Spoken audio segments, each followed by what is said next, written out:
Now let me give you a little simple formula for goal setting. Okay? We take 2.5 hours on the weekend for the whole 10-year plan. We don't have time for that tonight. But let me get you started with a little simple formula Mr. Schoaf gave me.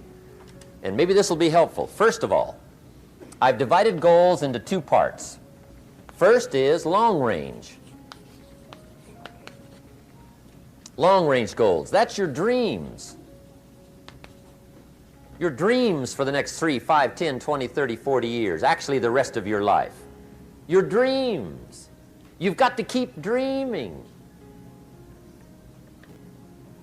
Your better future is a dream for yourself and for your family. Where do you want to go? What do you want to do? What do you want to be? What do you want to see? You've got to dream dreams. There's a Bible phrase that says, without dreams and visions, people perish. You've got to have something to go for that inspires the heart and the soul. Dreams. From the children of Sanchez, it says, take the crumbs from starving soldiers, they won't die. Take the bread from hungry children, they won't cry. But without dreams, we all will die. You've got to dream. Don't lose your dreams for yourself, for your future, for your family. The dreams of love and enterprise and travel and doing things, becoming something unique on your journey here. Don't lose your dreams. Do some dreaming. That's long-range goals. You've got to have those. So that's number one. Here's the second part of goals, short-range goals. That's your goals for tomorrow, this week, this month, this year, the immediate future. We call these confidence builders. Because if you set up something short-range, go for it, get it, latch onto it, work hard, accomplish it. That starts building your strong feelings to go for your dreams. Now, I've divided goals into three categories. Here they are. Number one is economic. That's your goals for money, income, business, profits, production. Economics. Make sure you've got your economics well planned. Economics plays a major role in everybody's life. Economics is major, which means it ought to be meticulously well planned for tomorrow, this week, this month, this year, long range. What if you asked somebody tomorrow if you could see their meticulously well-planned list of economic goals? What would they probably say? They'd say, you some kind of a nut? You must be weird. Hey, I found out what success is. Success is doing what the failures won't do. Make sure you've got your economics well planned. It'll put you in the top 5%. One of the key little subjects we talk about on the weekend is the 7 fundamentals for wealth and happiness. And that's one of them, well-planned economics. It's a fundamental if you want to do well. Join the top 5%. Anybody in this room can join the top 5%, if you will. Okay. Now here's the second category of goals, things. Make a list of the things you want. And on my list of things, now I put everything. Little things as well as major things. Doesn't matter how small it is, it goes on my list. I used to just put major things, cars, homes. I don't do that anymore. I now load my list with everything. Everything. And the reason is, part of the fun of having a list is checking it off. That's it.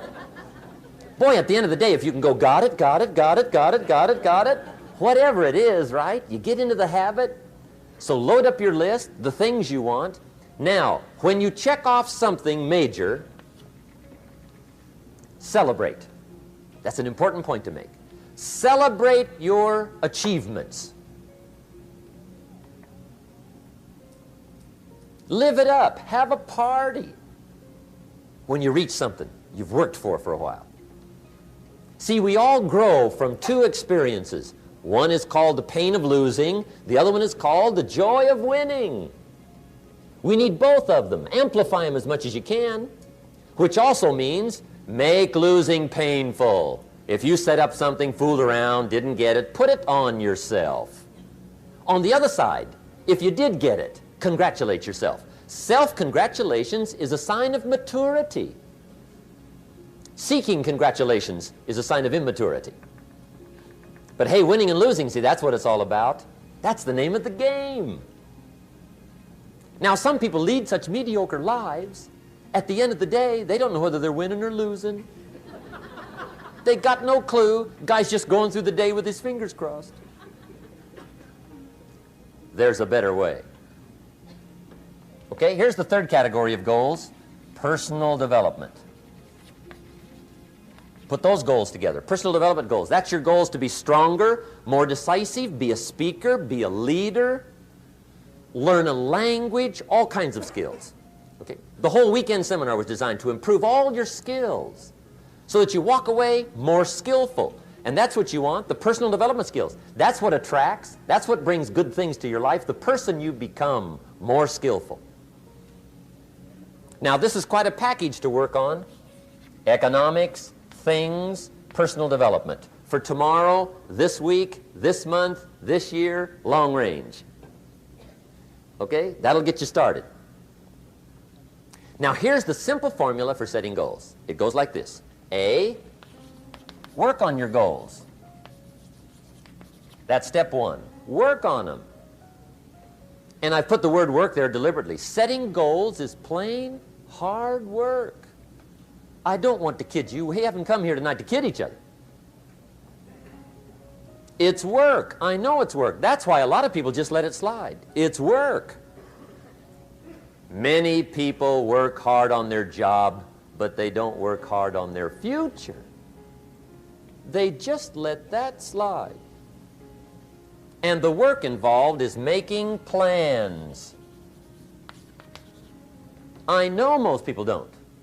I understand that. But don't let that be you. Guy says, well, yeah, you work where I work, but the time you struggle home, it's late. You got to eat a bite of supper, watch a little TV, get to bed. You can't sit up half the night. Plan, plan, plan. And the guy's behind. Good worker, hard worker, sincere. But you got to be better than sincere, working hard. You got to be better than a good worker. You got to be a good planner. Somebody once wisely said, the people who fail to plan are planning to fail. Well said. So work on your goals. Here's step two. Write your goals down. That's so important. I teach my staff around the world, put your goals in your journal. Because one of the major people you want to study is yourself. Say, here's the list of goals I put together 3 weeks ago. Here's the list of goals I put together 2 years ago. Here's some of the changes I made, rearrangement of my priorities. I scratched these off, I put these on, I've gotten these. Study your accomplishments, study what your desires are. Put them on paper, write them down. Here's another reason for writing your goals down. It shows you're serious about doing better. And to do better, you gotta get serious. You don't have to be grim, but you must be serious. Everybody hopes things will get better. Everybody hopes. Poor people hope. That ought to tell you something. It means the future does not get better by hope. It gets better by plan. I used to have the affliction called passive hope. It's an affliction. It's bad. Probably what's even worse than that is happy hope.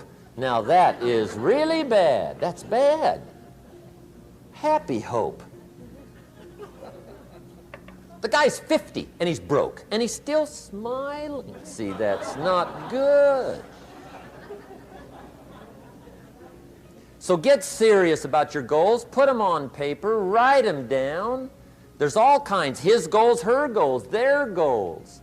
Business goals, financial independence goals, family goals. I mean, there's so many things to work on this that if you don't get busy and work on it, sure enough, the time will pass. And sure enough, 5 years from now, you'll wind up where you don't want to be, wearing what you don't want to wear, driving what you don't want to drive, being what you don't want to be. Now's the time to fix it. Now here's the third step to your goals. Check the size of your goals and the kinds of goals. How big they are, what kind they are, affects you. And here's one of the important phrases of the evening. Your goals are affecting you, whatever they are. Your goals affect your handshake.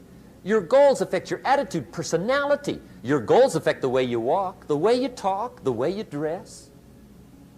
All day long, we're being affected by our goals. Now, some people have goals, but they have such lousy goals. The effect is bad. I asked a guy one time, what are your goals for this month? The guy said, look, if I could just scrape up enough money to pay these lousy bills. That was his goal. I'm not saying it isn't a goal. It's a goal, but it's such a lousy goal, the effect is bad. You don't jump out of bed on Monday morning and say, oh boy, another chance to go out and scrape up the money to pay my lousy bills. See, you don't do that. Usually you say, oh, not another Monday.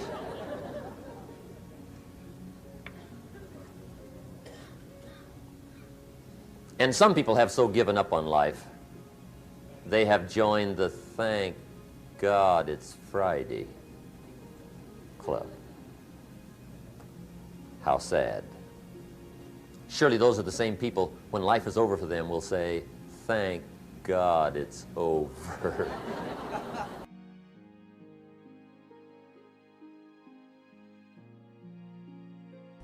But I think that's good advice. Don't be a follower, be a student, right? Take advice, but not orders. Take information, but don't let somebody, order your life. Make sure what you do is the product of your own conclusion. Excellent note to make. Make sure what you do is the product of your own conclusion. Not to do what someone else says.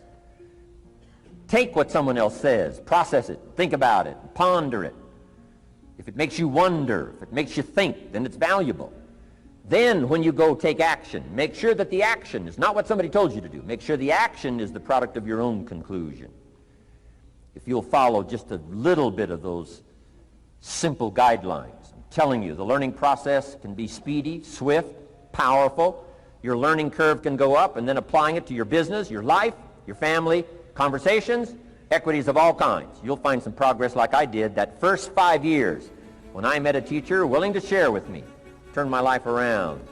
Progress I couldn't believe happened for me.